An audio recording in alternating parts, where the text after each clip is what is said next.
Sir पिछले 2-3 महीने से वो इंडिया अलायंस वाले थोड़े से बिजी थे, कांग्रेस क्योंकि चुनाव लड़ रही थी।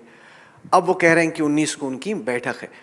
अगर जो इंडिया अलायंस की सोच है कि 400 सीटों पे 1-on-1 BJP versus India alliance अगर होता है। भाई राहुल, एक बात बताओ तुम, मैं तो नहीं समझ पाता, थोड़ा असमर्थ हूं।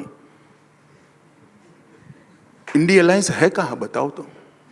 वो तो मैं आपको पूछता हूं एक एक राज्य। कश्मीर पहले से एक अलायंस बना हुआ है, इससे क्या ऐड होगा? पंजाब में हो नहीं रहा है। हिमाचल में भारत और भाजपा और पंजाब में वो होप करें कि हो जाएगा। नहीं हो रहा है ना अभी।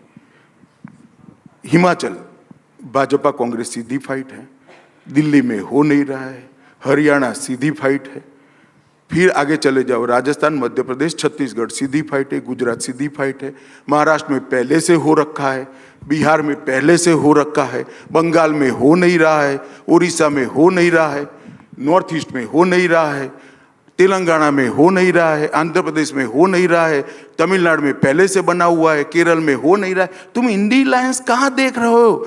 आपके आज तक के स्क्रीन के अलावे कहीं इंडिया अलायंस नहीं है भाई। मुझे बताओ ना, आप जरा एक्सप्लेन कर सकते हो तो बताओ कि कहां पर इंडिया अलायंस। जैसे आज राघव चड्ढा और आतिशी यहीं पे आए हुए थे दोपहर में, वो कह रहे थे कि दिल्ली में, पंजाब में उन्हें उम्मीद है। कल अखिलेश यादव आए थे, उनको उम्मीद है कि कांग्रेस और सपा और आरएलडी मिलकर उत्तर प्रदेश, तो वो तो अपनी तरफ से कुछ कुछ कोशिश कर ही रहे हैं। उसका मिसकैरेज हो गया मध्य प्रदेश में। कोशिश तो कर रहे हैं मगर हो नहीं पा रहा है। नहीं, क्योंकि 3 ही दिन में आमने सामने गाली बोलने लगे। सर्वे वाले का ये वोट, इसका कोई वोट किसी का नहीं होता है, कोई पार्टी की वोट पर मलकियत नहीं होती है।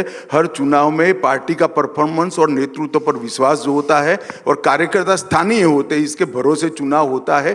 कोई वोट पर किसी की मालिकी नहीं है। और मैं दूसरी बात आपको कहना चाहता हूं, इस देश की जनता ने ढेर सारे अलायंस देखे। मैं आपको बताता हूं, राजनीतिक स्वार्थ के कारण चुनाव के वक्त आइडियोलॉजिकल समानता के बगैर कोई अलायंस करता है तो देश की जनता बहुत परिपक्व है, इसके स्वार्थों को पहचानती है और ऐसा नेतृत्व सिलेक्ट करेगी जो भारत को 2047 में संपूर्ण विकसित राज्य बना सके, एक महासत्ता बना सके।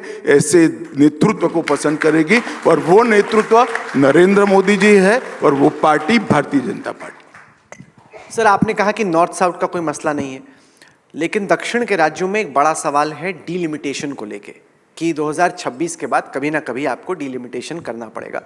और उनको चिंता यह है कि जो दक्षिण के राज्यों की सीटें हैं वो कम हो जाएंगी, उत्तर के राज्यों में चूंकि जनसंख्या ज़्यादा है वहाँ की सीटें बढ़ जाएंगी। कुछ आंकड़े मेरे साथ हैं, ये अमेरिका के एक पॉलिटिकल स्कॉलर हैं मिलन वैष्णव, उन्होंने किए। हालांकि तुम बार बार अमेरिका इंग्लैंड क्यों चले जाते हो? यहाँ कोई स्कॉलर नहीं मिलता है? यहाँ किसी ने किया ही नहीं है। यहाँ का कोई स्कॉलर तो ढूंढो यार, बंगाल का ढूंढो, महाराष्ट्र का ढूंढो, पंजाब का ढूंढो। खैर बताओ, सवाल यह है कि ये जो बहुत बड़ी चिंता है दक्षिण के राज्यों में कि हमारी सीटें कम होंगी। मैं आपको बता देता हूं, पहले भी ये मसला आया था। भारतीय जनता पार्टी दक्षिण के राज्यों की चिंता के साथ सहमत है। सबने मिलकर, सभी दलों ने मिलकर इसका समाधान जरूर ढूंढना चाहिए और ये संवेदनशीलता के साथ डिलिमिटेशन करना चाहिए। या बड़ी बात बोल रहे हैं क्योंकि आपका कहना है कि ये नई बात नहीं है। हमारे लीडर फ्लोर पर बोल चुके हैं, अरुण जेटली जी और सुषमा स्वराज दोनों बोल चुके हैं। नहीं, क्योंकि वो लोग जब सुनेंगे तो बड़े राहत महसूस करेंगे, क्योंकि अभी अरे भाई तुम सवाल मत करो, राहत है ही है। अच्छा, सवाल खड़े मत करो। ये बोल चुके हैं, हम वहां फ्लोर पर बोल चुके हैं हमारे नेता।